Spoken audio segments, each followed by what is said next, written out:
it was 1 year ago today where we were all, I think I could speak for everybody here, we were all getting a little nervous about what was going on in the world.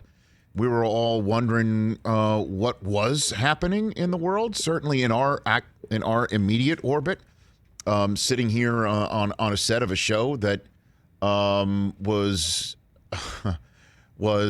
up in the air. Our show 1 year ago was completely up in the air. I always shoot you straight. We're thrilled to be here on NBC Sports on Peacock in many different ways, and on this terrestrial radio station as we're building our radio business, and SiriusXM Channel 211, now called NBC Sports Audio, and we're thrilled to be there. A year ago at this time, we had no idea if we would be sitting here a year from now. Yeah. We had no idea what our health was going to be. We had no idea what our future was going to be. And when really what brought it into focus was 1 year ago tonight, Rudy Gobert testing positive for the coronavirus, and fans who were settling into their seats in Oklahoma City to watch the Thunder host the Jazz being sent home. That's it. There's no game tonight. Drive home. And Gobert and the Jazz and the NBA writ large had a lot of questions being posed of them, and they were put in a hell of a position. And it was 1 year ago tonight, the NBA commissioner decided to say, we need to put a pause on the season. And if you remember also, I think you mentioned it before the show, Chris, one of the greatest Americans known worldwide, Tom Hanks, announced he had it, and it freaked everybody out and sort of thrown, through this world of sports and pop culture, threw us all in a totally different mindset of like, this is serious, that lives may actually start changing here. Mm-hmm. And it was 1 year ago today that the World Health Organization declared this a worldwide pandemic, and that was 1 year ago today. And yes, I feel it that we're in a better spot in this country. That we're in a better spot, and we're seeing fans and stands of sporting events, and we're seeing the NFL just completed a season, and we saw baseball getting ready to start its season, and we're seeing the NBA go through its season, and the NHL, and so on and so forth, and we're watching the Players' Championship right now on NBC Sports and NBC Sport and Golf Channel, and so we're seeing a sense of normalcy return, and the vaccine is getting out there, and I hope everybody, if you are able to do it, you go get it. And yet, 1 year ago today, when this all happened, and about a week later, the NCAA kind of came to the same conclusion. I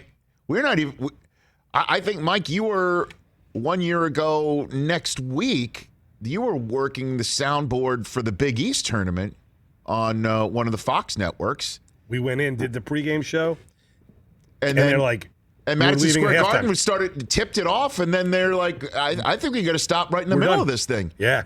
Go home. It's crazy. They played the first half. And the NCAA decided we've got to scrap March Madness. Yeah. And even though things do appear to be better, a fresh warning.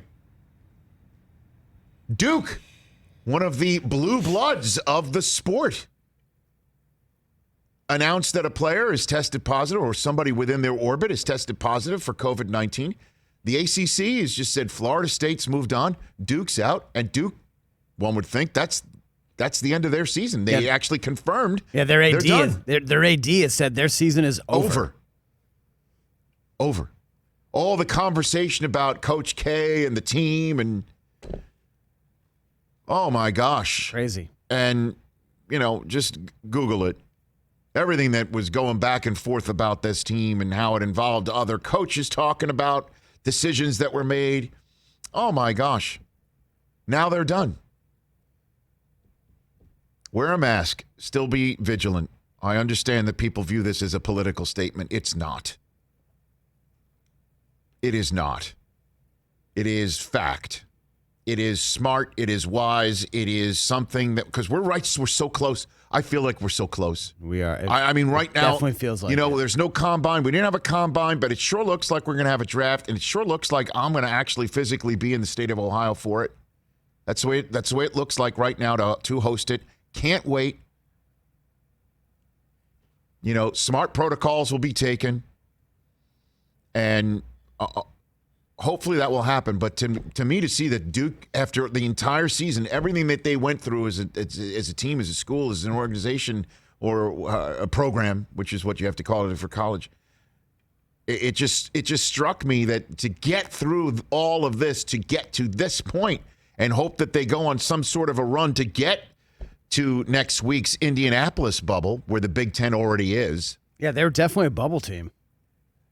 There's different bubbles. Like we were focused on the actual figurative bubble that we always talk about, right? For the NCAA tournament, that they're on the bubble, and everybody, in the NCAA just wants to be in the bubble. And they couldn't even make it off the figurative bubble to get into the other figurative bubble.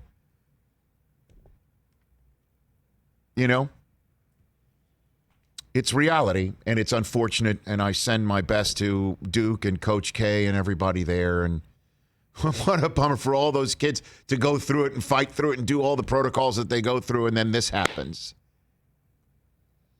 Ramona Shelburne wrote a fantastic piece for ESPN.com chronicling the crazy 24 hours that the NBA and Commissioner Adam Silver went through in contacting the governor of the state of Oklahoma and then all the other clubs in the NBA to basically say we got to pause. Remember, it was a pause for the season for 30 days. Remember that's what it was? Yep.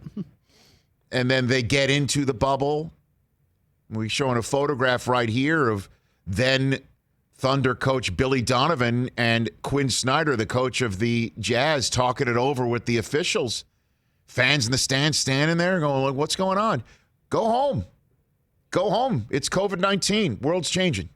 Good note about that picture, Rich. Suited and booted. Suited. Suited and booted. Quinn Snyder was in his element. 1 year ago tonight, normalcy changed and sports led the way.